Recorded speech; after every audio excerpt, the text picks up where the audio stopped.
ನಮಸ್ತೆ. ಈ ಒಂದು ಕೋವಿಡ್-19 ಅನ್ನುವಂಥದ್ದು ನಮ್ಮ ಒಳಗೆ ಎಲ್ಲರ ಒಳಗೂ ಕೂಡ ಒಬ್ಬ ಶಿಕ್ಷಕನನ್ನು ಪ್ರಾರಂಭ ಮಾಡಿದೆ. ನಾವೇನು ಮಾಡಬೇಕು, ಎಲ್ಲಿಗೆ ಹೋಗಬೇಕು, ಏನಾಗ್ತಿದೆ, ಹೇಗೆ ಬದುಕನ್ನು ನಿರ್ವಹಣೆ ಮಾಡೋದು ಅನ್ನುವಂತಹ ಒಂದು ಅಂತರಂಗದ ಪ್ರಶ್ನೆ ನಮ್ಮೆಲ್ಲರಿಗೂ ಬಂದಿದೆ. ಮಾರ್ಗದರ್ಶನ ಎಷ್ಟೋ ಸಲ ಹೊರಗಡೆ ಸಿಕ್ಕತ್ತೆ, ಹೆಚ್ಚಿನ ಸಂದರ್ಭದಲ್ಲಿ ಒಳಗಿಂದನೇ ತಗೊಳ್ಬೇಕಾಗತ್ತೆ.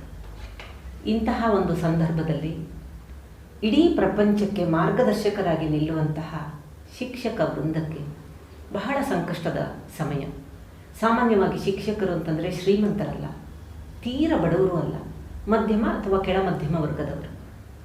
ಇಂತಹ ಸಂದರ್ಭದಲ್ಲಿ ಅವರ ಬದುಕಿನಲ್ಲಿ ಏನು ಕಷ್ಟ ಆಗ್ತಿರಬಹುದು, ಏನೇನು ಆಗ್ತಿರಬಹುದು ಅನ್ನುವಂತಹ ಒಂದು ಮುಖ ಸಮಾಜಕ್ಕೆ ಎಷ್ಟೋ ಸಲ ಸಿಗ್ತಾ ಇಲ್ಲ. ಈ ಹಂತದಲ್ಲಿ ನಿಜವಾಗಿಯೂ ಶಿಕ್ಷಕತ್ವ ಅಂದರೆ ಏನು ಅನ್ನೋದನ್ನು ಅರ್ಥ ಮಾಡಿಕೊಂಡು ತಮ್ಮ ಸತ್ವ ಯಾವುದನ್ನು ಇಟ್ಕೋಬೇಕು, ಯಾವ ರೀತಿಯಾಗಿ ತಮ್ಮನ್ನು ತಾವು ಉಳಿಸ್ಕೊಳ್ಬೇಕು, ಮುಂದೆ ಹೇಗೆ ಜೀವನವನ್ನು ತಗೊಂಡು ಹೋಗಲಿಕ್ಕೆ ಯಾವ ರೀತಿಯಾಗಿ ತಮ್ಮನ್ನು ಸಿದ್ಧತೆ ಮಾಡ್ಕೋಬೇಕು ಅನ್ನುವಂತಹ ಒಂದು ವಿಶ್ಲೇಷಣೆ ಮಾಡಿಕೊಳ್ಬೇಕಾದ ಸಂದರ್ಭ ಬಂದಿದೆ.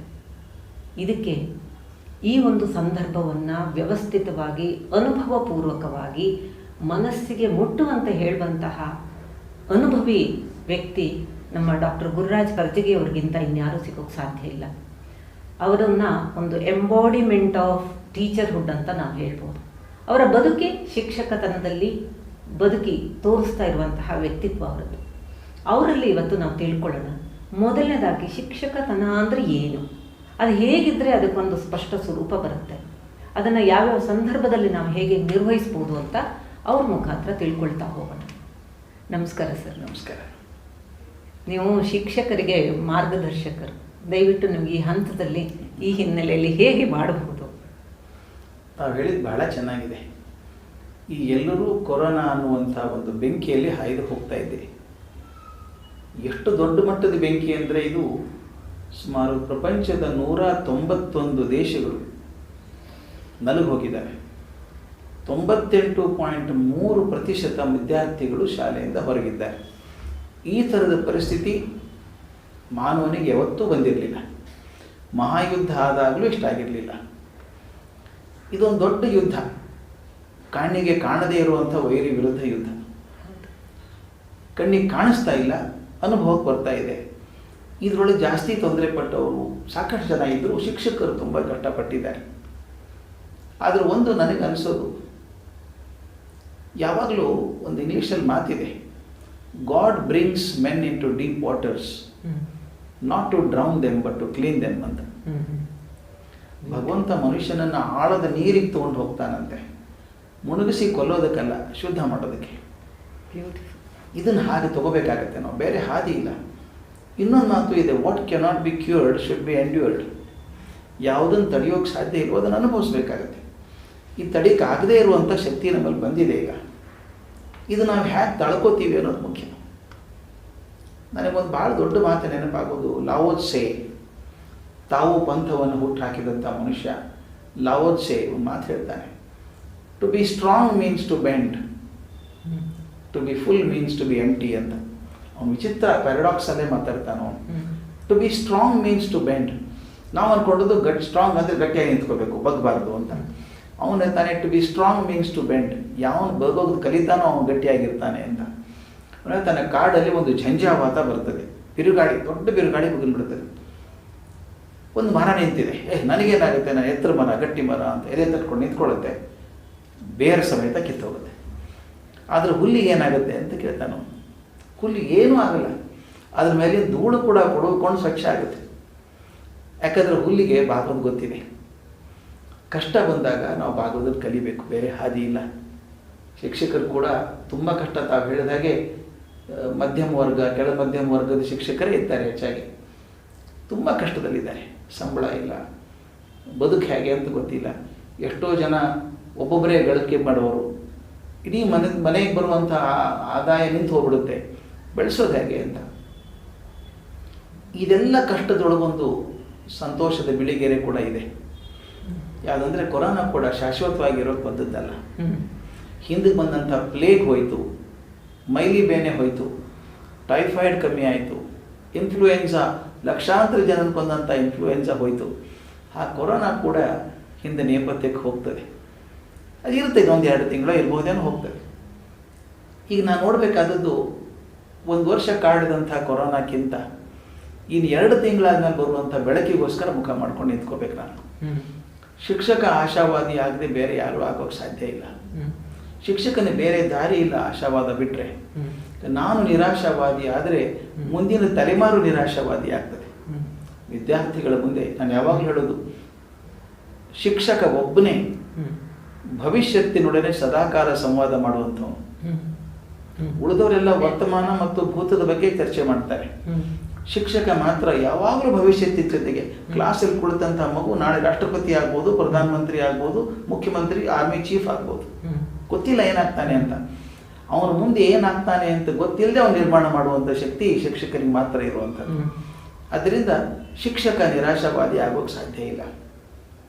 ನೀವೊಂದು ಕೇಳಿದ್ರಿ ಮಾದಪ್ಪ, ಅದು ಬಹಳ ಚಂದದ ಮಾತು ಕೇಳಿದ್ರಿ. ಶಿಕ್ಷಕತ್ವ ಅಂದರೆ ಏನು ಅಂತ ಕೇಳಿದ್ರಿ. ಶಿಕ್ಷಕತ್ವ ಅನ್ನೋದನ್ನು ಅಂದರೆ ಒಂದೇ ಮಾತಲ್ಲಿ ಹೇಳೋದಾದರೆ, ಯಾರು ತನ್ನನ್ನು ಸದಾಕಾಲ ಆತ್ಮಪರೀಕ್ಷಣೆ ಮಾಡಿಕೊಂಡು ವಿದ್ಯಾರ್ಥಿಗಳಿಗೆ ನಾನೊಂದು ಮೌಲ್ಯದ ಸಂಕೇತವಾಗಿ ಉಳಿಬಹುದಾ ಅಂತ ಚಿಂತೆ ಮಾಡ್ತಾನೋ ಅವನು ಶಿಕ್ಷಕ. ಪಾಠ ಪ್ರವಚನ ಬಿಡಿ, ನಾನು ಕಲಿಸಿದಂಥ ವಿಜ್ಞಾನ ಆಗಲಿ, ಇತಿಹಾಸ, ಭೂಗೋಳ ಆಗಲಿ ಪರೀಕ್ಷೆ ಆದ 3 ತಿಂಗಳಿಗೆ ಮರೆತು ಹೋಗ್ತಾರೆ ಹುಡುಗರು. ಆದರೆ ನಾನು ಕಲಿಸಿದ ಮೌಲ್ಯಗಳು ಮಾತ್ರ ಅವರನ್ನು ಬದಲಾಯಿಸ್ತವೆ. ನಾನು ಫಿಸಿಕ್ಸ್ ಕೆಮಿಸ್ಟ್ರಿ ಬದಲಾಯಿಸಲ್ಲ, ಕಲಿಸಿದಂಥ ಮೌಲ್ಯಗಳು ಬರ್ತವೆ. ಅಂದರೆ ಫಿಸಿಕ್ಸ್ ಕೆಮಿಸ್ಟ್ರಿ ಬೇಡ ಅಂತಲ್ಲ, ಖಂಡಿತ ಬೇಕು, ಜೀವನಕ್ಕೆ ಬೇಕು, ಬದುಕಿಗೆ. ಅದ್ರ ಜೊತೆಗೆ ಮೌಲ್ಯ ಬೇಕು. ನಿಮಗೆ ಗೊತ್ತಿದೆ, ಹಿಂದೆ ವರ್ಲ್ಡ್ ಟ್ರೇಡ್ ಸೆಂಟರ್ ಅಮೆರಿಕಾದಲ್ಲಿ 9/11 ಅಂತ ಏನು ಕರಿತೀವಿ, 2 ಎತ್ತರದ ಕಟ್ಟಡಗಳಿಗೆ 2 ವಿಮಾನ ತೊಗೊಂಡು ಹೊಡೆದ್ರು, 5,000 ಜನ ಸತ್ತೋದ್ರು. ನನಗೆ ಯಾಕೆ ದುಃಖ ಆಗುತ್ತೆ ಅಂದರೆ, ಅದ್ರಲ್ಲಿ ಒಬ್ಬ ಹುಡುಗ ವಿಮಾನ ತೊಗೊಂಡು ಹೋಗಿ ಹೊಡೆದವನು ಅಮೇರಿಕನ್ ಪ್ರಸಿದ್ಧ ಯೂನಿವರ್ಸಿಟಿಯಲ್ಲಿ ಇಲೆಕ್ಟ್ರಾನಿಕ್ಸಲ್ಲಿ PhD ಮಾಡಿದ್ದ. ನನಗನ್ಸುತ್ತೆ ಆವಾಗ ನನ್ನ ಕಲಿಕೆಗೂ ನನ್ನ ನಡವಳಿಕೆಗೂ ಹೊಂದಾಣಿಕೆ ಇಲ್ಲೇ ಇಲ್ಲಲ್ಲ. ಈ ಶಿಕ್ಷಣ ಪಡ್ಕೊಂಡಂಥ ಹುಡುಗನಿಗೆ 5,000 ಜನ ಸಾಯ್ತಾರೆ, ಅವ್ರ ಮನೆಯವ್ರ ಪರಿವಾರದವ್ರ ಕಣ್ಣೀರು ಕಣ್ಮುಂದೆ ಬರಲಿಲ್ಲಲ್ಲ. ಏನು ಮೌಲ್ಯ ಕಲಿಸಿದ್ದೀವಿ ಹಾಗಾದರೆ ನಾವು? ಅದಕ್ಕೆ ನಾನು ಹೇಳೋದು, ಶಿಕ್ಷಕತ್ವ ಅಂತಂದರೆ ನಾನೊಬ್ಬ ವ್ಯಕ್ತಿ, ನನಗೊಂದಿಷ್ಟು ನಿರ್ದಿಷ್ಟ ಅವಧಿ ಇದೆ ಬದುಕುವಂಥದ್ದು. ಮುಂದೆ ಸತ್ತು ಹೋಗ್ತೀವಿ, ಯಾರು ಬದುಕಲ್ಲ ನಾವು. ಆದರೆ ನಾನು ಹೋದ ಮೇಲೆ ಕೂಡ ನನ್ನ ವಿದ್ಯಾರ್ಥಿಗಳು ನಾನು ಕಲಿಸಿದಂಥ ಮೌಲ್ಯಗಳನ್ನು ಅಂತರ್ಗತ ಮಾಡಿಕೊಂಡು ಇವತ್ತು ನಾವೇನಾದರೂ ಇದ್ದರೆ ಅವರಿಂದ ಅಂತ ಅನ್ನೋದಾಗಿದ್ದರೆ ಅದು ಶಿಕ್ಷಕತ್ವದ ಲಕ್ಷಣ. ಆದ್ದರಿಂದ ಶಿಕ್ಷಕತ್ವ ನಾನು ಸದಾಕಾಲ ಪರೀಕ್ಷೆ ಮಾಡ್ಕೋಬೇಕು. ನನ್ನನ್ನು ಪರೀಕ್ಷೆ ಮಾಡ್ಕೊಳ್ಳೋದು ಎದಕ್ಕೆ ಅಂದರೆ, ನಾನೊಂದು ಮೌಲ್ಯ ಆಗಿ ನಿಂತ್ಕೊಳ್ಳೋಕೆ ಸಾಧ್ಯ ಇದೆಯಾ, ಅಥವಾ ನಾನು ಮರೆತರೂ ಪರವಾಗಿಲ್ವಾ? ನಾನು ಸಣ್ಣ ಪ್ರಯೋಗ ಮಾಡಿಸ್ತೀನಿ ಮೇಡಮ್. ಸಾಮಾನ್ಯ ಹೋದಾಗ ಎಲ್ಲ ಟೀಚರ್ಸ್ ವರ್ಕ್ಶಾಪ್ ಮಾಡಿದಾಗ ಕಣ್ಣು ಮುಚ್ಕೊಂಡು ಕೂತ್ಕೊಳ್ಳಿ, ನಿಮ್ಮ ಕಲಿಸಿದ ಎಲ್ಲ ಶಿಕ್ಷಕರು ನೆನೆಸ್ಕೊಳ್ಳಿ, ಆಮೇಲೆ ಪೇಪರಲ್ಲಿ ನಿಮ್ಗೆ ಎಲ್ಲ ನೆನಪಿದ್ದಂಥ ಶಿಕ್ಷಕರ ಹೆಸರು ಬರೀರಿ ಅಂತ. 20, 30, 40 ಹೆಸರು ಬರೀತಾರೆ. ನಾನು ಹೇಳ್ತೀನಿ, 100-125 ಜನ ಕಲಿಸಿದ್ದಾರೆ, ಇಷ್ಟೇ ಜನ ನೆನಪಿದ್ದಾರಲ್ಲ ಯಾಕೆ? ಬಹಳಷ್ಟು ಜನ ಮರೆತು ಹೋಗಿದ್ದಾರಲ್ಲ ನಮ್ಮಲ್ಲಿ ಯಾಕೆ ಅಂದರೆ ನನಗನ್ಸಿದ್ದು ಅವ್ರು ನೆನಪಿಡೋಂಗೆ ಅನ್ನಿಸ್ಲಿಲ್ಲ ಇವರಿಗೆ ಅಂತ. ಕೆಲವರು ಪ್ರಭಾವ ಬೀರೇ ಇಲ್ಲ, ಇಲ್ಲ ನೆನಪೇ ಇಲ್ಲ ಅವ್ರದ್ದು. ಇನ್ನು ಕೆಲವ್ರದ್ದು ಅವ್ರ ಬಟ್ಟೆ ನೆನಪಿದೆ, ಅವ್ರು ಮಾತಾಡೋ ಸ್ಟೈಲ್ ನೆನಪಿದೆ, ಅವ್ರು ಕಲಿಸುವಂಥ ಕೆಲವು ಸ್ಟೈಲ್ಸ್ ನೆನಪಿದೆ, ಅವ್ರು ಜೋಕ್ಸ್ ಮಾಡಿದ್ದು ನೆನಪಿದೆ. ಆದರೆ ಒಂದಿಬ್ಬರನ್ನು ಮಾತ್ರ ನಾನು ಯಾವತ್ತೂ ಮರೆಯಲ್ಲ, ಅವ್ರು ನನ್ನ ಜೀವನಕ್ಕೆ ತಳಹದಿ ಹಾಕಿಕೊಟ್ಟವರು ಅಂತ. ಆ ಗುಣ ಇದೆಯಲ್ಲ, ಶಾಶ್ವತವಾಗಿ ಮನಸ್ಸಲ್ಲಿ, ವಿದ್ಯಾರ್ಥಿಗಳ ಮನಸ್ಸಲ್ಲಿ ಉಳಿಯುವಂಥ ಗುಣ ಇದೆಯಲ್ಲ, ಅದರ ಸಂಪಾದನೆ ಶಿಕ್ಷಕತ್ವದ ಮೊದಲನೇ ಗುರಿ ಅದು. ಇದಕ್ಕೆ 3 ಹಂತ ಇದೆ.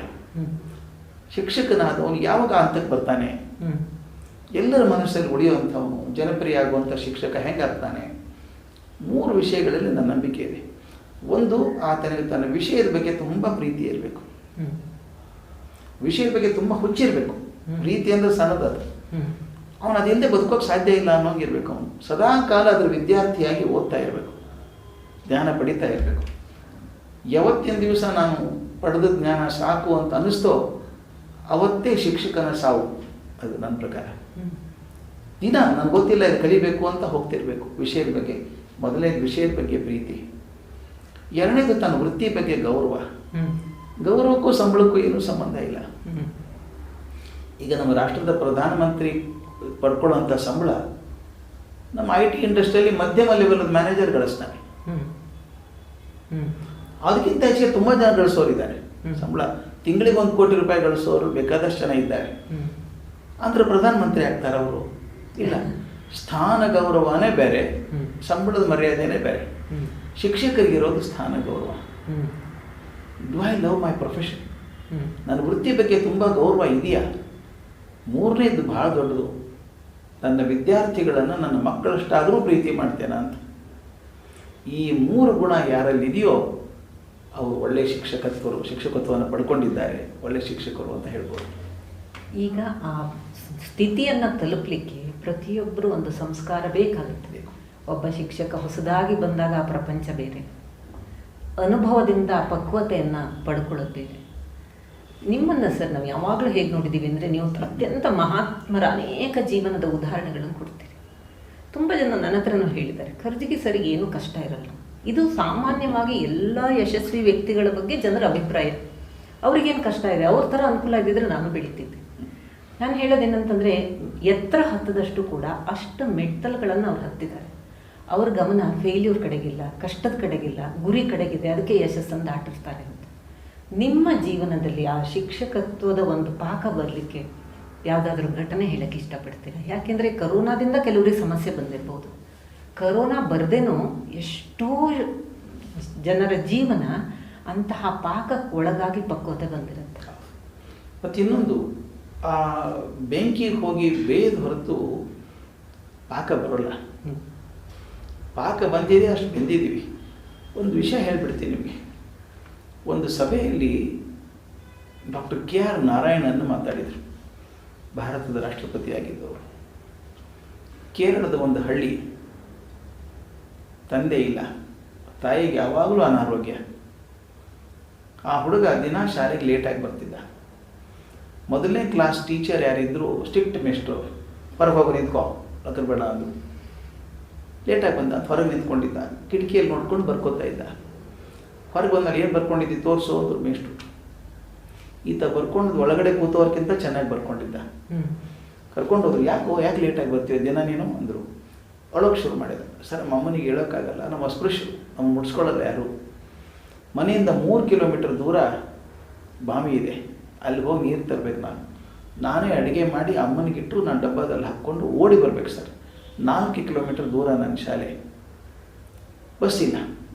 ಬಸ್ ಇದ್ದರೂ ನನಗೆ ಕೊಡೋದು ಶಕ್ತಿ ಇಲ್ಲ, ಅದಕ್ಕೆ ಲೇಟ್ ಆಗುತ್ತೆ. ಮೇಷ್ಟು ಕರುಣೆ ಕೊಟ್ಟು, ಚಿಂತೆ ಮಾಡಬೇಡ ನೀನು, ಕ್ಲಾಸಲ್ಲಿ ಕೂಡು, ಲೇಟಾಗಿ ಬಂದರೂ ಅಡ್ಡಿ ಇಲ್ಲ, ನೀನು ದಿನ ಒಂದು ಅರ್ಧ ತಾಸು ಟೈಮ್ ಕೊಡು, ನಾನು ಪಾಠ ಮಾಡ್ತೀನಿ ಅಂದರು. ಆ ಹುಡುಗಿ ಮುಂದೆ IFS ಪಾಸಾಗಿ ಅಮೇರಿಕಾದಲ್ಲಿ ಭಾರತದ ರಾಯಭಾರಿಯಾಗಿ ಉಪರಾಷ್ಟ್ರಪತಿಯಾಗಿ ರಾಷ್ಟ್ರಪತಿ ಆದದ್ದು ನಾನೇ ಅಂತ KR ನಾರಾಯಣನ್ ಹೇಳ್ಕೊಂಡ್ರು. KR ನಾರಾಯಣನ್ ರಾಷ್ಟ್ರಪತಿ ಆದಾಗ ಕಂಡವರೆಲ್ಲ ಅವ್ರಿಗೇನು ತೊಂದರೆ, ಆರಾಮಾಗಿದ್ದಾರಲ್ಲ ಅವರು, ರಾಷ್ಟ್ರಪತಿ ಇದ್ದಾರೆ, ಅವ್ರಿಗೇನು ತೊಂದರೆ ಅಂತೀವಿ. ಆದರೆ ರಾಷ್ಟ್ರಪತಿ ಹಂತಕ್ಕೆ ಹೋಗೋ ತನಕ ಅವರು ಬೆಂದು ಹೋದಂಥ ದಾರಿ ಇದೆಯಲ್ಲ, ಅದು ಯಾರ ಗಮನಕ್ಕೆ ಬರೋಲ್ಲ. ನಂದು ಹಾಗೇನೆ, ಭಾಳ ಜನ ಅಂತಾರೆ, ಇವ್ನು ನಗ್ತಾ ಇರ್ತೀರಿ ಯಾವಾಗಲೂ ನೀವು ಅಂತ. ನನಗದು ಅರ್ಥ ಆಗ್ಬಿಟ್ಟಿದೆ. ನೀವು ಹತ್ರೆ ಜನ ನಿಮ್ಮ ಜೊತೆಗೆ ಅಳ್ತಾರೆ ಅಂತ ನಂಬ್ಕೋಬೇಡಿ. ನಕ್ಕರೆ ನಿಮ್ಮ ಜೊತೆಗಿರೋರು ನಗ್ತಾರೆ. ಆದರೆ ಸುತ್ತಮುತ್ತಲಿರೋರಿಗೆ ನಗೆ ಕೊಡೋದು ಹೆಚ್ಚು ವಾಸಿ. ನಾನು ಅಳುಮುಖ ಹಾಕ್ಕೊಂಡು ಅಡ್ಡಾಡೋದಕ್ಕಿಂತ ನನಗೆ ತಮಾಷೆ ಮಾಡ್ತಿರ್ತೀನಿ. ನನಗೆ ಸಮಸ್ಯೆಗಳಿಲ್ಲ ಅಂತಲ್ಲ, ದಿನಕ್ಕೆ 3 ಸಲ ನೇಣು ಹಾಕ್ಕೊಳ್ಳೋ ಸಮಸ್ಯೆ ಇದಾವೆ ನನಗೆ. ಆದರೆ ಅದು ನನ್ನ ಚಿಂತೆ ಇಲ್ಲ. ಸಮಸ್ಯೆಗಳು ಯಾರಿಗಿಲ್ಲ, ಎಲ್ರಿಗೂ ಇದ್ದಾವೆ. ನಾನು ಹಾಗೆ ಬಂದವನು. ನಾನು ಶ್ರೀಮಂತ ಮನೆತನದಿಂದ ಬಂದವನಲ್ಲ. ನಮ್ಮ ಅಜ್ಜನ ಬಡತನ ಅಂದರೆ ನಂಬೋಕ್ಕಾಗಲ್ಲ. ನಾನು ಬೆಳೆ ಹೊತ್ತಿಗೆ ನಾನು ತೀರಾ ಬಡವ ಅಂತ ಹೇಳಿದ್ದಾರೆ. Lower middle class family. ನಮ್ಮ ತಂದೆ ಒಬ್ಬರೇ ಗಳಿಸೋರು ಮನೆಯಲ್ಲಿ, 3 ಕಡೆ ಪರಿವಾರ. ನಮ್ಮ ತಂದೆ ಬಳ್ಳಾರಿಯಲ್ಲಿ ಇರಬೇಕು, ಟ್ರಾನ್ಸ್ಫರ್ ಜಾಬ್, ಗೌರ್ಮೆಂಟ್ ಜಾಬ್. ಅಮ್ಮ ಅಪ್ಪ ನಮ್ಮ ತಂಗಿ ಬಳ್ಳಾರಿಯಲ್ಲಿ ಇರಬೇಕು. ನಾನು ಕಲಿಯೋದಕ್ಕೆ ಒಂದು ಕಡೆ ಬೇರೆ, ನಮ್ಮ ಅಜ್ಜ ಅಜ್ಜಿ ಒಂದು ಕಡೆ ಬೇರೆ. ಒಂದು ಸಂಬಳದಲ್ಲಿ 3 ಜನ ಮ್ಯಾನೇಜ್ ಮಾಡೋದು ಕಷ್ಟ. ಹೇಗೋ ಮ್ಯಾನೇಜ್ ಮಾಡ್ತಿದ್ರು ನಮ್ಮಮ್ಮ. ಪ್ರಾಮಾಣಿಕತೆ ಅಂದರೆ is a definition of honesty ನಮ್ಮಮ್ಮ. ಅದು ಅಷ್ಟು ನನಗೆ ಕಲ್ಪನೆ ಮಾಡೋಕ್ಕೂ ಸಾಧ್ಯ ಇಲ್ಲ, ಅಷ್ಟು ಪ್ರಾಮಾಣಿಕ. ಸಾಲ ಮಾಡಿ ಕಳಿಸ್ಬೇಕು ಎಷ್ಟು ಸಲ. ನನ್ನ ನೆನಪಿದೆ, ನಾನು ಗುಲ್ಬರ್ಗಾದಲ್ಲಿದ್ದಾಗ ನನಗೆ 120 ರೂಪಾಯಿ ಕಳಿಸ್ತಾಯಿದ್ರು MSc ಮಾಡುವಾಗ. ಲೆಕ್ಕ ಹಾಕಿದ್ರೆ ವಿಚಿತ್ರ ಅನಿಸುತ್ತೆ. ಒಂದು ಊಟಕ್ಕೆ 1 ರೂಪಾಯಿ ಚೀಟಿ ಕೊಡ್ತಿದ್ದೆ, ಕೂಪನ್ ಅಂತಿರೋದು ಅವಾಗೆಲ್ಲ. ನಮಗೆ 60 ರೂಪಾಯಿ ಹೋಗ್ತು ಊಟಕ್ಕೆ, 30 ರೂಪಾಯಿ ಬಾಡಿಗೆ ರೂಮಿಂದು, 90 ರೂಪಾಯಿ ಹೋಯ್ತು. ಬೆಳಗ್ಗೆ ಬ್ರೇಕ್ಫಾಸ್ಟು ನಾನು ಕಾಫಿ ಟೀ ಕುಡಿಯಲ್ಲ, ಈಗ ಅದು ಸ್ವಲ್ಪ ಹೊಡಿತಾ ಇತ್ತು. ಅದೆಲ್ಲ ಕೊಟ್ಟು 15 ರೂಪಾಯಿ 20 ರೂಪಾಯಿ ತಿಂಗಳಿಗೆ ಆಗಬೇಕು. 110 ರೂಪಾಯಿ ಮುಗಿದೋಯ್ತು. ಒಂದು ಸೈಕಲ್ ಇತ್ತು, ಸೈಕಲ್ ಮೇಲೆ ಹೋಗ್ಬೇಕು ನಾನು ಪಿ ಜಿ ಸೆಂಟ್ರಿಗೆ MSc ಹೋಗ್ಬೇಕಾದ್ರೆ. ಅದೇನಾದರೂ ರಿಪೇರಿ ಬಂದರೆ ಅಥವಾ ಎಣ್ಣೆ ತೊಗೋಬೇಕು, ಇಸ್ತ್ರಿ ಮಾಡ್ಕೋಬೇಕು, ಏನಾದರೂ ಒಂದು ಎಕ್ಸ್ಟ್ರಾ ತೊಗೋಬೇಕು, ಒಂದು ತಿಂಡಿ ತಿನ್ನಬೇಕು ಅಂದರೆ 10 ರೂಪಾಯಿ ಇಡೀ ತಿಂಗಳಲ್ಲಿ ಆಗಬೇಕು ನನಗೆ. ಇದರೊಳಗೆ ಇನ್ನೊಂದು ಕಷ್ಟ ಬರೋದು, ಕೆಲವೊಂದು ಸಲ ಟೈರ್ ಪಂಕ್ಚರ್ ಆಗೋದು, ಏನೋ ಆಗೋದು, ಬರ್ಸ್ಟ್ ಆಗಿಬಿಡೋದು. ಅಥವಾ ಶಾಲೆಯಲ್ಲಿ ಯಾವುದೋ ಒಂದು ಯೂನಿವರ್ಸಿಟಿಗೆ ಹೋದ ಯಾವುದೋ ಒಂದು ಡಿಪಾರ್ಟ್ಮೆಂಟ್ ಫಂಕ್ಷನ್ ಎಲ್ಲರೂ 10 ರೂಪಾಯಿ ಕಾಂಟ್ರಿಬ್ಯೂಟ್ ಮಾಡಿ ಅನ್ನೋರು. ಇದಕ್ಕಿಂತ ಒಂದು ವಿಷಯ ಹೇಳಿಬಿಡ್ತೀನಿ, ಅಂದರೆ ಹೊರಗಡೆ ಹೇಳೋಲ್ಲ ನಾನು ಸಾಮಾನ್ಯವಾಗಿ ಅದನ್ನು. ನನ್ನ ಜೊತೆಗೆ ಒಬ್ಬ ಹುಡುಗ ಇದ್ದ, ಅವ್ರ ಚಿಕ್ಕಪ್ಪ ಅವನು ದುಡ್ಡು ಕೊಡ್ತೀನಿ MScಗೆ ಅಂತ. ಅವ್ರ ಅಪ್ಪ ಕೊಟ್ಟಿದ್ದಾರೆ ತಮ್ಮನ ಕಡೆಗೆ, ನನ್ನ ಮಗನೇ ಕಳಿಸು ಅಂತ. ಚಿಕ್ಕಪ್ಪ ಕೊಡಲಿಲ್ಲ. ಆ ಹುಡುಗ ಭಾಳ ಸ್ವಾಭಿಮಾನಿ ಹುಡುಗ. ಊಟಕ್ಕೆ ಇಬ್ಬರು ಜೊತೆಗೆ ಹೋಗೋರು ನಾವು. ಬರಲಿಲ್ಲ ನಾವು ರಾತ್ರಿ ಊಟಕ್ಕೆ. ಯಾಕೆ ಬರಲಿಲ್ಲ ಅಂತ ರೂಮಿಗೆ ಹೋದರೆ ಮಲ್ಕೊಂಡಿದ್ದ ಮುಸ್ಕೊಂಡು. 3 ದಿವಸ ಊಟ ಮಾಡಿಲ್ಲ ನಾವು. ದುಡ್ಡೇ ಇಲ್ಲ ನಮ್ಮ ಕಡೆ ಮಾಡೋದಕ್ಕೆ. ಹೇಳ ಮೇಲೆ ಅಂತ ಹೇಳಿದೆ. ನೀವು ನಂಬಲಿಕ್ಕಿಲ್ಲ, ಮುಂದೆ ಸುಮಾರು 3 ತಿಂಗಳ 4 ತಿಂಗಳು ನನಗೆ 60 ಕೂಪನ್ ಇತ್ತಲ್ಲ ನನ್ನ ಕಡೆಗೆ. ಇನ್ನು 30 ತಗೊಳ್ಳೋದು ದುಡ್ಡು ನನ್ನ ಕಡೆ ಇಲ್ಲ. ನಮ್ಮ ತಂದೆ ಕೇಳೋ ಮನಸ್ಸಿಲ್ಲ, ನನಗೆ ಗೊತ್ತು ಅವ್ರು ಎಷ್ಟು ಕಷ್ಟಪಟ್ಟಿದ್ದಾರೆ ಅಂತ. ನೀವು ನಂಬಲಿಕ್ಕಿಲ್ಲ, ಇಬ್ಬರು ಹಂಚ್ಕೊಂಡು ಊಟ ಮಾಡಿದ್ದೀವಿ ನಾವು. ಇಬ್ಬರು ಒಂದೊಂದೇ ಹೊತ್ತು ಊಟ ಮಾಡೋದು 4 ತಿಂಗಳು. ಅವನು ಬದುಕಬೇಕಲ್ಲ. ಅದರಿಂದ ನನಗೆ ಕಷ್ಟ ಅಂತ ಅನ್ನಿಸ್ಲೇ ಇಲ್ಲ, ಸಂತೋಷ ಆಗೋದು. ಯಾಕಂದರೆ ಆ ಹುಡುಗ ಏನೇ ಮಾಡ್ತಿದ್ದ ಪಾಪ ಅವನು. ಈಗೂ ನನ್ನ ಜೊತೆಗೆ ನಾನು ಬೆಂಗಳೂರಲ್ಲಿ ಇದ್ದಾನೆ ಹುಡುಗ. ಈಗ ಅದು ನೆನೆಸ್ಕೋತಾನೆ, ಊಟ ಹಂಚ್ಕೊಂಡಿದ್ವಲ್ಲ ನಾವು ಅಂತ. ಅದು ಹೀಗಿದೆ ಜೀವನದಲ್ಲಿ. ಕಷ್ಟ ಅಂದ್ಕೊಂಡ್ರೆ ಕಷ್ಟನೇ ಆಗುತ್ತೆ. ಒಂಥರ ತಯಾರಿ ಇದು. ನಾನೊಂದು ಮಾತು ಹೇಳ್ತೀನಿ, ಜಗತ್ತು ಅನ್ನೋದು ನಮ್ಮ ಮೇಷ್ಟ್ರಿಗೆ ನೆನಪಿರಬೇಕು. ಜಿಮ್ನಾಶಿಯಮ್ ಇದ್ದಂಗೆ. ನಾವು ಜಿಮ್ಮಿಗೆ ಯಾಕೆ ಹೋಗ್ತೀವಿ? ಜಿಮ್ ರಿಪೇರಿ ಮಾಡ್ಲಿಕ್ಕೆ ಹೋಗೋದಲ್ಲ ನಾವು. ಅಲ್ಲಿ ಹೋಗಿ ಸೈಕಲ್ ಹೊಡಿಬೇಕು, ಟ್ರೆಡ್ಮಿಲ್ ಮೇಲೆ ಹೋಗಬೇಕು, ವೇಟ್ ಲಿಫ್ಟಿಂಗ್ ಮಾಡಬೇಕು, ಬೆವರು ಸುರಿಸ್ಬೇಕು. ಎದಕ್ಕೆ? ನನ್ನ ದೇಹ ಗಟ್ಟಿಯಾಗಲಿ ಅಂತ ಹೋಗೋದು. ಜಗತ್ತು ಹಾಗೆ ಜಿಮ್ನಾಶಿಯಮ್. ಅದು ಕೊಡುವಂಥ ಕಷ್ಟಗಳು, ತೊಂದರೆಗಳು, ನೂಕಾಟ, ತಳ್ಳಾಟ, ಇದೆಲ್ಲ ನನ್ನನ್ನು ಗಟ್ಟಿ ಮಾಡೋದಕ್ಕೆ ಅಂತ ತಿಳ್ಕೊಂಡಾಗ ಜೀವನ ಚೆನ್ನಾಗಿರುತ್ತೆ. ಅಯ್ಯೋ ಹಂಗಾಯ್ತು ಹಿಂಗಾಯ್ತು ಅಂತ ಇದ್ರೆ ಜಿಮ್ಮಿಗೆ ಹೋಗಿ ಯಾಕೆ ಕಳ್ತೀರಿ? ಹೋಗಲೇಬೇಡಿ ಜಿಮ್ಮಿಗೆ. ನೀವು ಜಿಮ್ಮಿಗೆ ಹೋಗೋದು ನಾನು ಗಟ್ಟಿ ಆಗೋದಕ್ಕೆ ಹೋಗೋದು. ಅಲ್ಲಿ ಎತ್ತೋದು ಯಾಕೆ, ಸೈಕಲ್ ಹೊಡಿಯೋದು ಯಾಕೆ, ಟ್ರೆಡ್ಮಿಲ್ ಮಾಡೋದು ಯಾಕೆ, ಬೆವರು ಸುರಿಸೋದು ಯಾಕೆ, ಆರಾಮಾಗಿ ಮನೆಗೆ ಕೊಡೋಕ್ಕೆ ಬರಲ್ವಾ? ಅಲ್ಲಿಗೆ ಹೋಗೋದು, ಅಲ್ಲಿ ಕಷ್ಟಪಡೋದು ಯಾಕೆ ಅಂದರೆ ಗಟ್ಟಿ ಆಗೋದಕ್ಕೆ. ಅದೇ ಸಮಾಜ ನನ್ನ ಜೀವನ ಕಷ್ಟ ಕೊಟ್ಟಾಗ ಅದನ್ನು ಜಿಮ್ನಾಶಿಯಮ್ ಅಂತ ತಿಳ್ಕೊಬೇಕು ನಾನು. ಜಿಮ್ನಾಶಿಯಮೇ ನನಗಂತೂ ಇವಾಗಾದ್ರೂ ಹಾಗೆ ಅನಿಸುತ್ತೆ. ಏನೇ ಸಮಸ್ಯೆ ಬರಲಿ ಅಡ್ಡಿಲ್ಲ, ಅನದರ್ ಎಫರ್ಟ್, ನೋ ಪ್ರಾಬ್ಲಮ್. ಅಂದರೆ ನನಗೆ 110 ರೂಪಾಯಿ ಮಾತ್ರ ಬರುತ್ತೆ ಅಂತ ಚಿಂತೆ ಮಾಡಿದೆ. ನನ್ನ ಜೊತೆಲಿರೋ ಹುಡುಗ ಅರ್ಥ ಇದ್ದಾನೆ ಅಂತ ಅಂದರೆ, ಒಬ್ಬ ಶಿಕ್ಷಕನಿಗೆ ತನಗೇನು ಕಷ್ಟ ಆಗುತ್ತೆ ಅನ್ನೋದನ್ನು ಮರೆತು ಇನ್ನೊಬ್ಬರ ಕಷ್ಟವನ್ನು ನೋಡಿ ಅದ್ರ ಜೊತೆಲಿ ಹಂಚ್ಕೊಂಡಾಗ ಅವ್ರಿಗೆ ತಾಕತ್ತು ಬರುತ್ತೆ. ಅದರಿಂದ ನನ್ನ ಮನಸ್ಸು ಎಷ್ಟು ಗಟ್ಟಿ ಆಯಿತು ಅಂದರೆ ಮೇಡಮ್, ನನಗೆ ಯಾವುದೋ ತೊಂದರೆ ಅನಿಸೋದೇ ಇಲ್ಲ ನನಗೆ. ಈಗಾದರೂ ಹಣ ಕಮ್ಮಿ ಇದ್ದಂಗೆ ಇರಲಿ ಬಿಡು, 2 ಹಾದಿ ಇದ್ದಾವೆ. ಹಣ ಕಮ್ಮಿ ಬಂತ 2 ಹಾದಿ. ಒಂದು, ಹೆಚ್ಚಿಗೆ ಹಣ ಗಳಿಸೋದಕ್ಕೆ ಪ್ರಯತ್ನ ಮಾಡಬೇಕು, ನನ್ನ ಅವಶ್ಯಕತೆಗಳನ್ನು ಕತ್ತರಿಸ್ಕೋಬೇಕು. 2ನೇ ಸುಲಭ, ನನ್ನ ಕೈಯಲ್ಲಿದೆ ಅದು. ಹೇಗಾದರೂ ಹಣ ಗಳಿಸ್ಬೇಕು ಅಂದರೆ ಬಹುಶಃ ಅಡ್ಡದಾರಿಗೆ ಹೋಗ್ಬಿಡ್ತೇನೇನೋ. ಬೇಡ, ನನ್ನ ಅವಶ್ಯಕತೆಗಳನ್ನು ಕಟ್ ಮಾಡ್ಕೊಳ್ಳೋಣ, ಏನು ತೊಂದರೆ ಇಲ್ಲ. ನನ್ನ ಕೈ ಕಷ್ಟ ಬಂದಿದೆ ಅನ್ನೋಕ್ಕಿಂತ ಕಷ್ಟದಿಂದ ನಾನು ಯಾವ ಪಾಠ ಕಲಿಬಹುದು, ಹೇಗೆ ನನ್ನನ್ನು ಗಟ್ಟಿಪಡಿಸ್ಕೊಳ್ಬಹುದು ಅಂತ. ನಾನು ತುಂಬ ಕಷ್ಟಪಟ್ಟಿದ್ದೇನೆ. ಅಂದರೆ ಆ ರೀತಿಯಿಂದ ನೋಡಿದಾಗ ನೀವು ಅನ್ಬಿಲಿಕ್ಕಿಲ್ಲ. ಬೆಂಗಳೂರಿಗೆ ಬಂದಾಗ ನಾನು ಮೇಸ್ಟ್ರೇ ಆಗಬೇಕು ಅಂತ ಹಠ ಹಿಡಿದು ಬಂದವನು. ಅಟಾಮಿಕ್ ಎನರ್ಜಿ ಕಮಿಷನಲ್ಲಿ ಸೀನಿಯರ್ ಸೈಂಟಿಫಿಕ್ ಆಫೀಸರ್ ಅಂತ ಸೆಲೆಕ್ಟ್ ಆದವನು ಬೇಡ ಅಂದ್ಬಿಟ್ಟು ಅಲ್ಲಿ ಸಂಬಳ ನನಗೆ 1300 ಸಂಬಳ, 1300 ರುಪೀಸ್ ಸ್ಯಾಲ್ರಿಯಲ್ಲಿ, ಪ್ಲಸ್ ಹೌಸ್ ಅಂತೆಲ್ಲ ಫೆಸಿಲಿಟಿ ಇತ್ತು ಬಾರ್ ಕ್ಯಾಂಪಸ್ಸಲ್ಲಿಗೆ. ಇಲ್ಲಿ ಇದ್ದುಕೊಂಡಾಗ ನನ್ನ ಸಂಬಳ 250, 250 ರುಪೀಸ್. ಎಲ್ಲ ಜನಕ್ಕೆ ಹುಚ್ಚಲ್ಲ ನೀನು, ರಾಜಾರಾಮಣ್ಣವರೇ ಬೈದರು ನನಗೆ, ಬುದ್ಧಿ ಇಲ್ಲ ನಿನಗೆ, ಅಲ್ಲಿ 1300 ಬರ್ತಿತ್ತು, ಯಾಕೆ ಇಲ್ಲಿ ಬಂದಿ ಅಂತ. ಅದೇ ನಾನು ಎಷ್ಟು ಆಗಬೇಕು ಅಂತಿದೆ, ನೀನು ಹಣೆ ಬಾರ ಅಂದರು. ಆದರೆ ನಾನು ಇವತ್ತಿಗೂ ಅದ್ರ ಬಗ್ಗೆ ದುಃಖ ಇಲ್ಲ. 250 ಸುಖವಾಗೇ ಇದ್ದೆ ನಾನು. ಕಷ್ಟ ಇತ್ತು. ಕಷ್ಟ ಅಂದರೆ ಏನು? ಸಾಕಾಗಲ್ಲ ದುಡ್ಡು ಅಂತ. ಸಾಕು, ಎಷ್ಟಾದರೂ ಸಾಕು ಮೇಡಮ್. ಈಗ ದೊಡ್ಡ ದೊಡ್ಡ ಇಂಡಸ್ಟ್ರಿ ಮಾಡ್ತಾರೆ, 20,000 ಕೋಟಿ, 50,000 ಕೋಟಿ, 1,00,000 ಕೋಟಿ ಅಂತಾರೆ, ಮತ್ತೇನೂ ದುಡ್ಡು ಸಾಲ್ತಾ ಇಲ್ಲ ಅಂತಾರೆ. ನನಗೊಂದು ನಂಬಿಕೆ ಆಗಿಬಿಟ್ಟಿದೆ, ದುಡ್ಡು ಸಾಲೋಲ್ಲ ಅನ್ನೋದು ಇದು ಮಾನಸಿಕ ಚಿಂತೆ ಹೊರತಾಗಿ ನಿಜವಾದ ಚಿಂತೆ ಅಲ್ಲ. ಅದು ಮಾನಸಿಕ ಸಮಸ್ಯೆ ಅದು. ಅಂದರೆ ಪ್ರಕೃತಿಯ ನಿಯಮನೂ ಇದ್ದಿರಬಹುದು. 1300 ರೂಪಾಯಿಂದ 250 ರೂಪಾಯಿಗೆ ನೀವು ಒಪ್ಕೊಂಡಿದ್ರಿಂದ ಇವತ್ತು ಪ್ರಪಂಚಕ್ಕೆ ಅದ್ಭುತವಾದ ಒಬ್ಬ ಶಿಕ್ಷಕನ ಸಾಮರ್ಥ್ಯ ಅಂದರೆ ಏನು, ಆ ಪ್ಯಾಷನ್ ಅಂದರೆ ಏನು ಅನ್ನೋದನ್ನು ನನಗೆ ಸಂತೋಷ ಆದದ್ದು ರಾಜಾರಾಮಣ್ಣವರೇ ಅದು ಹೇಳಿದರು. ನಾನು ಬೈದಿದ್ರು ಅವರು, ನಿನಗೆ ಬುದ್ಧಿ ಇಲ್ಲ, ನಿನಗೆ ಕಾಮನ್ ಸೆನ್ಸ್ ಇಲ್ಲ ಅಂತ ಬೈದಿದ್ರು. ಮುಂದೆ ನಾನು ಕಾಲೇಜ್ ಪ್ರಿನ್ಸಿಪಲ್ ಆದಮೇಲೆ ಅವರನ್ನು ಕಾಲೇಜಿಗೆ ಕರ್ಕೊಂಡು ಹೋಗಿದ್ದೆ. ಅವರು ರಾಜ್ಯಸಭಾ ಮೆಂಬರ್ ಆಗಿ ಡಿಫೆನ್ಸ್ ಮಿನಿಸ್ಟರ್ ಆಗಿದ್ದರು. ನಮ್ಮ ಕಾಲೇಜಿಗೆ ಕರ್ಕೊಂಡೋದೆ ಚೀಫ್ ಗೆಸ್ಟ್ ಅಂತ. ಎಲ್ಲ ಕಾಲೇಜ್ ನೋಡಿದರು, ಕಲೀಗ್ಸ್ ಹತ್ರ ಮಾತಾಡಿದರು, ಮಕ್ಕಳ ಹತ್ರ ಮಾತಾಡಿದರು. ಸ್ಟೇಜ್ ಮೇಲೆ ಹೋಗಿ ಓಪನ್ ಆಗಿ ಹೇಳಿಬಿಟ್ರು, ನಾನು ಈ ಹುಡುಗನಿಗೆ ಬೈದಿದ್ದೆ, ಅವನಿಗೆ ಬುದ್ಧಿ ಇಲ್ಲ ಅಂತ ಹೇಳಿ, ನೀನು ತಪ್ಪು ಮಾಡಿದೆ, ನೀನು BRC ಸೇರ್ಕೋಬೇಕಾಗಿತ್ತು ಅಂತ ಹೇಳಿದ್ದೆ. ಅದನ್ನು I am happy that he took A right decision. ಮೊದಲು ಅವನು ಅಲ್ಲಿ ಬಂದಿದ್ದರೆ ಅವನೊಬ್ಬನೇ ದೊಡ್ಡವನಾಗ್ತಿದ್ದ, ಸಾಕಷ್ಟು ದೊಡ್ಡವನಾಗ್ತಿದ್ದ, BRC ಡೈರೆಕ್ಟ್ರು ಆಗ್ತಿದ್ದೇನೋ ಗೊತ್ತಿಲ್ಲ. ಆದರೆ ಇಲ್ಲಿ ಅವನ ಕೈಯಲ್ಲಿ ಕಲ್ತವ್ರು 1000 ಜನ ಡೈರೆಕ್ಟ್ರ್ ಆಗ್ತಾರೆ. ತುಂಬ ಸಂತೋಷ ಆಗುತ್ತೆ ನನಗೆ. I am happy that is there. ಕೊನೆವರೆಗೂ ನನ್ನ ಜೊತೆಗಿದ್ದರು. ತೀರ್ಕೊಳ್ಳೋಕ್ಕಿಂತ 10 ದಿವಸ ಮೊದಲು ಸಹಿತ ಬಿಟ್ಟೆ ನನ್ನ ಜೊತೆಗಿದ್ದರು. ಅದೆಲ್ಲ ನಮಗೆ ನಂಬಿಕೆ ಕೊಡ್ತದೆ, ಧೈರ್ಯ ಕೊಡ್ತದೆ. ಆಗ ಅನಿಸ್ತು ನನಗೆ, ನಾನು ಮೇಷ್ಟ್ರು ಆದದಕ್ಕೆ ಒಂದೇ ಒಂದು ಕ್ಷಣ ಕೂಡ ನನಗೆ ಬೇಜಾರಿಲ್ಲ.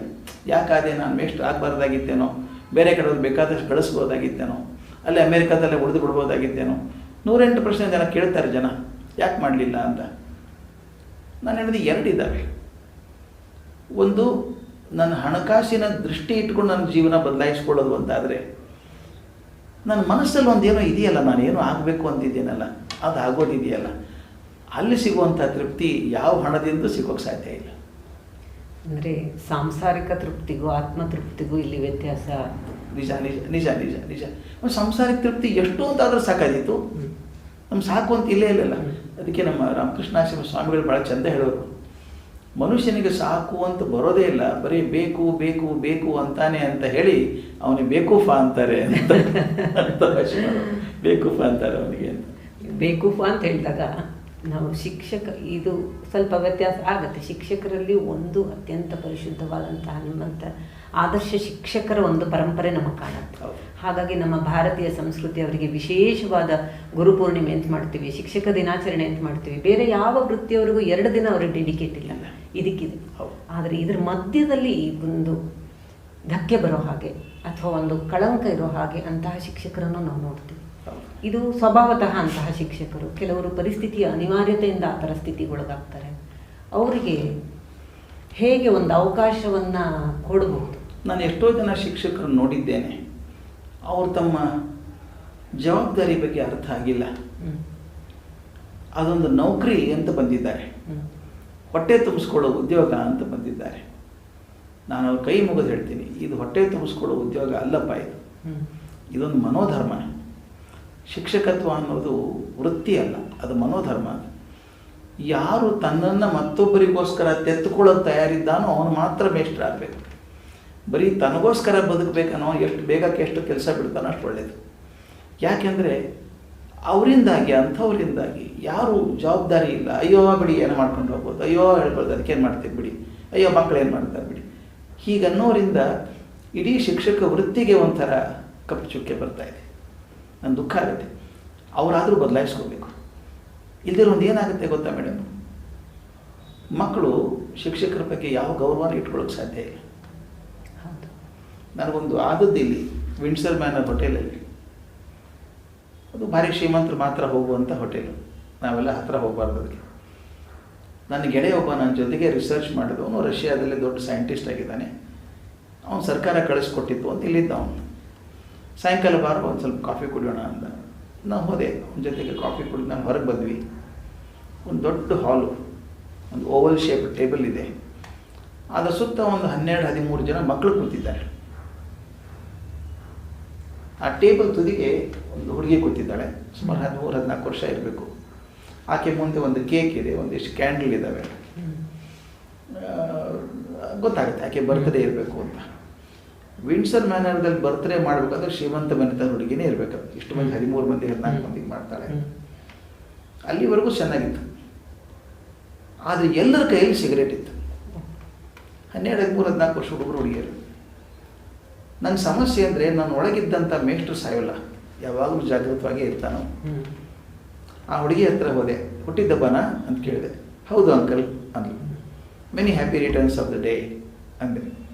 ಆಕೆ ಚೆನ್ನಾಗಿ ನಕ್ಬಿಟ್ಟು ಎಡಗೈಯಿಂದ ಚಾಕ್ಲೇಟ್ ಡಬ್ಬ ಎತ್ತಿಬಿಟ್ಟು, ಪ್ಲೀಸ್ ಹ್ಯಾವ್ ಅಂಕಲ್, ತೊಗೊಳ್ಳಿ ಒಂದು ಬಲ್ಗೇನು ಸಿಗರೇಟ್ ಇತ್ತು, ಒಂದು ಚಾಕ್ಲೇಟ್ ತೊಗೊಂಡೆ, ಥ್ಯಾಂಕ್ ಯು ಚೈಲ್ಡ್ ಅಂತ ಹೇಳಿಬಿಟ್ಟು ಅಲ್ಲಿಗೆ ನಾನು ಮುಗೀತು. ಅದು ನನ್ನ ಮೇಷ್ಟ್ರ ಒಳಗಿನ ಸುಮ್ಮನೆ ಕೂಡಲ್ಲ. ನಾನು ಕೇಳಿದೆ ಆಕೆಗೆ, ನೀ ಸಿಗರೇಟ್ ಸೇದೋದು ನಿಮ್ಮ ತಾಯಿಗೆ ಗೊತ್ತಾ ಅಂತ ಕೇಳಿದೆ. ನೀನು ಸಿಗರೇಟ್ ಸೇದೋದು ನಿಮ್ಮ ತಾಯಿಗೆ ಗೊತ್ತಾ ಅಂತ ಕೇಳಿದೆ. ತಕ್ಷಣ ಅಲ್ಲಿವರೆಗೂ ಚೆನ್ನಾಗಿ ನಗ್ತಾ ಇದ್ದಂಥ ಹುಡುಗಿ ಒಂದೇ ಸಲ ಮುಖ ಬಿರ್ಸಾಯಿತು. Why are you worried old man ಅಂದ್ಲು. Uncle had become old man ಒಂದು ಕ್ಷಣದಲ್ಲಿ. ನಾನು ಹೇಳಿದೆ, if I will to be your father I would really be worried. ನಾನು ನಿನ್ನ ತಂದೆ ಅಥವಾ ತಾಯಿ ಆಗಿದ್ದೆ ನಿಜವಾಗ್ಲೂ ಕಾಳಜಿ ಮಾಡಬೇಕಮ್ಮ, ಸಿಗರೇಟ್ ಸೇದೋದು ಒಳ್ಳೇದಲ್ಲ ಅಂತ ಹೇಳಿ ಹೊರಟೆ. ಬಾಗಿಲವರೆಗೂ ಹೋದೆ. ಆ ಹುಡುಗಿ ಓಡಿ ಬಂದ ಹಿಂದೆ, ಸಿಗರೇಟ್ ಅಲ್ಲೇ ಇಟ್ಟು ಬಂದಿದ್ದ ಟ್ರೇದಲ್ಲಿ. ಬಂದ್ಬಿಟ್ಟು, ಐ ಆಮ್ ಸಾರಿ ಅಂಕಲ್, ನಾನು ಅನ್ಬಾರ್ದಾಗಿದ್ದು, ನಾನು ಸಿಗರೇಟ್ ಸೇದೋದು ತಪ್ಪ ಅಂಕಲ್ ಅಂತ ಕೇಳಿ. ಹೌದಮ್ಮ, ಡೆಫಿನೆಟ್ಲಿ ತಪ್ಪು. ಯಾಕಂದ್ರೆ ಎರಡು ಕಾರಣ ಕೇಳಿ, ನಾನು ವಿಜ್ಞಾನದ ವಿದ್ಯಾರ್ಥಿಯಾಗಿರ್ತೀನಿ, ಬೆಂಗಳೂರಲ್ಲಿ ಒಳ್ಳೆ ಗಾಳಿ ಸಿಗಲ್ಲ ಅಂತ ಹುಡುಕಿ ಯಾಕೆ ಹೊಗೆ ತುಂಬ್ಕೋತೀಯ ಒಳಗಡೆ, nicotine is not good for health, ಬೇಡ, ನೀನು ವಯಸ್ಸಿಗಂತೂ ವಿಚಾರ ಮಾಡಬಾರ್ದು ಅದನ್ನೆಲ್ಲ ಅಂತ ಹೇಳಿದೆ. ತಕ್ಷಣ ಆಕೆ ಕೇಳಿದ್ದು ನನಗೆ ಸಿಡ್ಲು ಹೊಡೆದಂಗೆ ಆಯಿತು.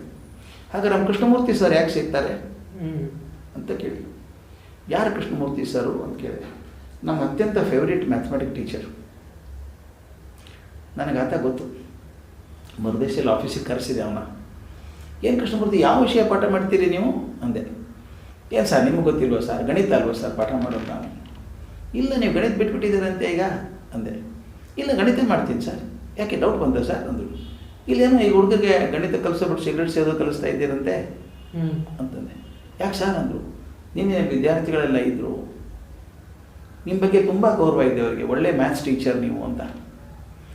ನಿಮ್ಮ ಮ್ಯಾಥಮೆಟಿಕ್ಸ್ನಲ್ಲಿ ಇರುವಂಥ ಗೌರವ ಅವ್ರಿಗೇನಾಗಿದೆ ಗೊತ್ತಾ, ನೀವು ಮಾಡೋದೆಲ್ಲ ಸರಿ ಅನಿಸ್ಬಿಟ್ಟಿದೆ. ನೀವು ಸಿಗರೇಟ್ ಸೇದೋದು ನೋಡಿದ್ದಾರೆ, ಅವರು ಸೇರ್ತಾ ಇದ್ದಾರೆ ಈಗ. ಅಷ್ಟು ಮಂದಿ ಸಿಗರೇಟ್ ಸೇದಿ ಜೀವನ ಹಾಳು ಮಾಡ್ಕೊಳ್ಳೋಕೆ ನೀವು ಕಾರಣ ಆಗ್ತೀರಿ. ನನಗೆ ಗೊತ್ತೇ ಇರಲಿಲ್ಲ ಸರ್ ಅದು. ನಿಮ್ಗೆ ಗೊತ್ತಿರಬೇಕು ಅಂತ ಹೇಳಿದೆ. ನನಗೆ ಗೊತ್ತಿರಬೇಕು.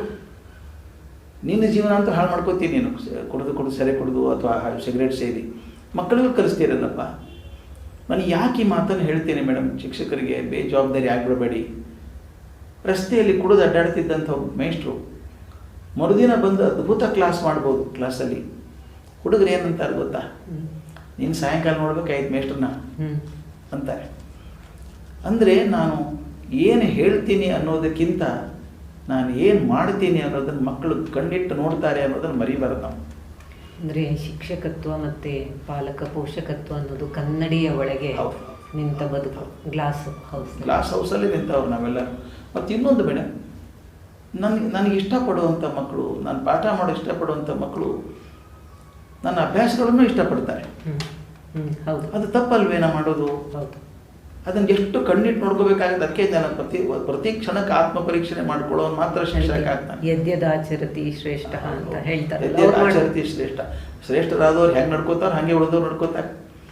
ಈಗ ಅದೇ ಪರಿಸ್ಥಿತಿ ನಮ್ಮ ಮೇಷ್ಟ್ರುಗಳಿಗೆ ತುಂಬ ಹೆದರಿಕೆ ಇದೆ ನನಗೆ. ನೀವು ಹಾಕ್ಕೊಳ್ಳುವಂಥ ಬಟ್ಟೆ, ನಿಮ್ಮ ಪ್ರೆಸೆನ್ಸ್ ಹೆಂಗಿದೆ ಕ್ಲಾಸ್ ಒಳಗೆ, ನೀವು ಹೋದಾಗ ಅನಿಸ್ಬೇಕು. ಫ್ಲ್ಯಾಶಿ ಇರಬೇಕು ಅಂತಲ್ಲ, ನೀಟಾಗಿರ್ಬೇಕು, ಕ್ಲೀನಾಗಿರ್ಬೇಕು.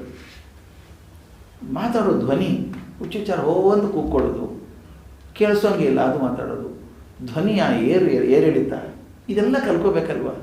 ನಾನು ಯಾವಾಗಲೂ ಹೇಳ್ತೀನಿ, ಒಬ್ಬ ಡ್ಯಾನ್ಸರ್ ಪದ್ಮಾ ಸುಬ್ರಹ್ಮಣ್ಯಂ ಆಗಲಿ, ಹೇಮಾ ಮಾಲಿನಿ ಆಗಲಿ, ಎಂದಾದರೂ ಜೀನ್ಸ್ ಪ್ಯಾಂಟ್ ಹಾಕ್ಕೊಂಡು ಸ್ಟೇಜ್ ಮೇಲೆ ಹೋಗೋದು ನೋಡಿದ್ದೀರಾ ಡ್ಯಾನ್ಸ್ ಮಾಡೋದಕ್ಕೆ? ಸಾಧ್ಯವೇ ಇಲ್ಲ.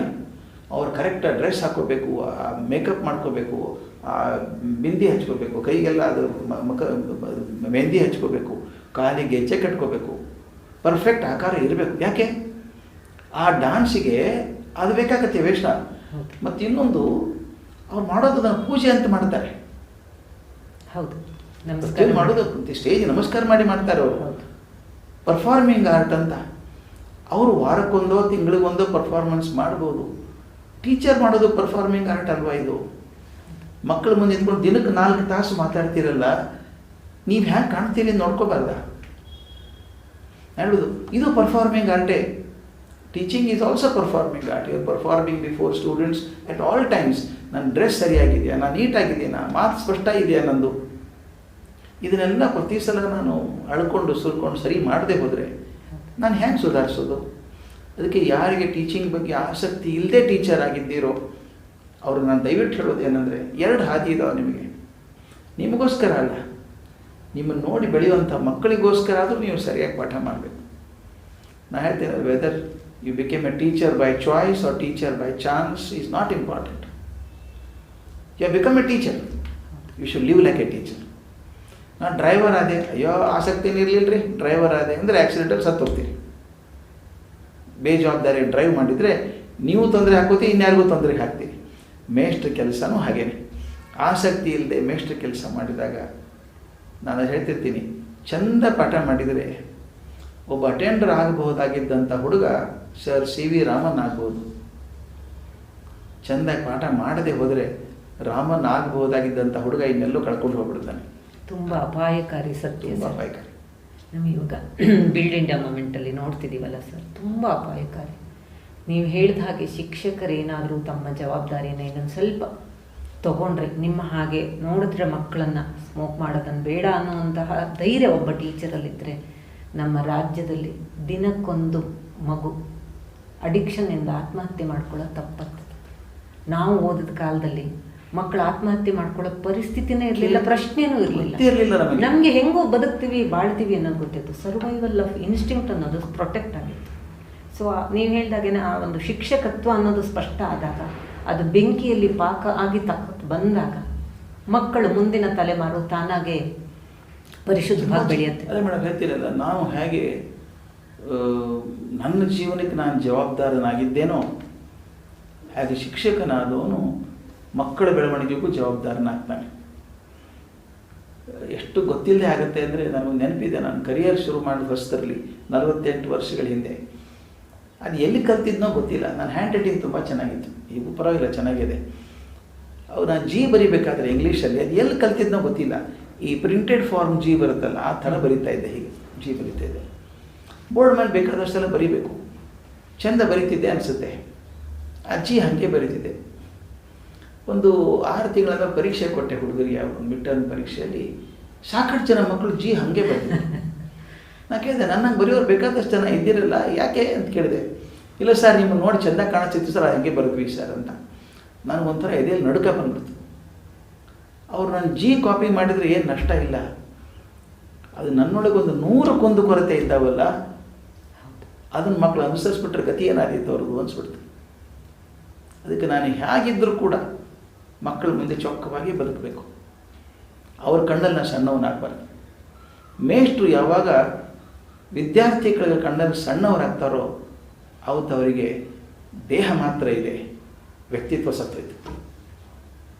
ವ್ಯಕ್ತಿತ್ವ ಎಂದೂ ಸಾಯಬಾರ್ದು. ಘನತೆಯನ್ನು ಬದುಕಬೇಕಾಗುತ್ತೆ. ನಾವೆಲ್ಲ ಮೇಷ್ಟ್ರುಗಳನ್ನು ನೋಡಿದ್ದೀವಿ, ಹೇಗೆ ಬದುಕಿದ್ರು ಅವರು. ಈಗೂ ನೆನೆಸ್ಕೋಬೇಕು ಅನಿಸುತ್ತೆ ಅವ್ರು ನೆನೆಸ್ಕೊಂಡ್ರೆ. ಹಾಗಿರೋಕ್ಕೆ ಸಾಧ್ಯ ಇದೆಯಾ ಅಂತ ಅನಿಸುತ್ತೆ. ಅವ್ರ ವ್ಯಕ್ತಿತ್ವದಿಂದಾಗಿ ನಮ್ಮ ಒಳಗಡೆ ಒಂದಾಗ್ಬಿಟ್ಟು. ಹೌದು, ಆ ವ್ಯಕ್ತಿತ್ವ ಆಗಬೇಕು. ನನ್ನ ಶಿಕ್ಷಕ ಅನ್ನೋದು ಅದೊಂದು ನೆನೆಸ್ಕೊಂಡ್ರೆ ಒಂಥರ, ಅಯ್ಯೋ ಹಾಗಿದ್ರೆ ಹಾಗಿರ್ಬೇಕಪ್ಪ ಅನ್ನೋ ಹಾಗಾಗಬೇಕು. ಇದ್ರ ಏನು ಬದುಕಿದೆ, ಜೀವನಕ್ಕೆ ಅರ್ಥ ಇದೆಯಾ? ಐಸಾಕ್ ಅಸಿಮೋವ್ ಹೇಳ್ತಾನೆ, 60 ಲಕ್ಷಕ್ಕೆ ಒಬ್ಬ ಮನುಷ್ಯ ಮಾತ್ರ ತನ್ನ ಹೆಜ್ಜೆ ಗುರುತು ಬಿಟ್ಟು ಹೋಗ್ತಾನೆ ಭವಿಷ್ಯಕ್ಕೆ. ಅವ್ನು ಮುಂದಿನ ಸೆಂಟೆನ್ಸ್ ನಮ್ಮ ಮೈ ಜುಮ್ ಅಂತೆ, ಅದರ್ಸ್ ಡಿಸಪಿಯರ್ ಲೈಕ್ ವರ್ಮ್ಸ್ ಅಂತ. ಬದುಕಿದ್ದೇ ಗೊತ್ತಿಲ್ಲ ಯಾರಿಗೂ ಆ ಥರ. ನಾವು ಆ ಜಾತಿಗೆ ಸೇರ್ಬೇಕಾ? ಬದುಕಿದ್ದೀವಿ, ಬಂದಿದ್ದೀವಿ, ಹೋಗೋದ್ರಾಗ ಒಂದೇನೋ ಹೆಜ್ಜೆ ಗುರುತು ಮೂಡಿಸಿ ಹೋಗಬೇಕು. ಈ ಮಕ್ಕಳ ಮನಸ್ಸಲ್ಲಿ ಮೂಡಿಸಿ ಹೋಗಬೇಕು. ಒಳ್ಳೆಯ ಶಿಕ್ಷಕ ಎಂದೂ ಸಾಯೋಲ್ಲ, ನನಗೆ ಖಾತ್ರಿ ಇದೆ. Because very near. ಇವತ್ತಾದರೂ ನೋಡಿದ್ದೀನಿ ನಾನು, BM ಶ್ರೀ ಸ್ಟೂಡೆಂಟ್ ನಾನು ಅಂತ ಹೇಳ್ಕೊಳ್ಳೋರು ಕಂಡಿದ್ದೀನಿ. ಅಯ್ಯೋ ನಾನು ಜೆ ಶಿವರುದ್ರಪ್ಪನವ್ರ ಸ್ಟೂಡೆಂಟ್ ಅಂತ ಹೇಳ್ಕೊಳ್ಳೋದು ಕೇಳಿದ್ದೀವಿ. ಹಾಗೆ ನಿಮ್ಮ ಮಕ್ಕಳು ಹೇಳ್ಕೊಬೇಡವೆ ಅವ್ರ ಸ್ಟೂಡೆಂಟ್ ನಾನು ಅಂತ. ಹಂಗೆ ಹೇಳ್ಕೊಳ್ಳೋಂಗಾದರೆ ನೀವು ಬದುಕಿದ್ದಕ್ಕೆ ಸಾರ್ಥಕ.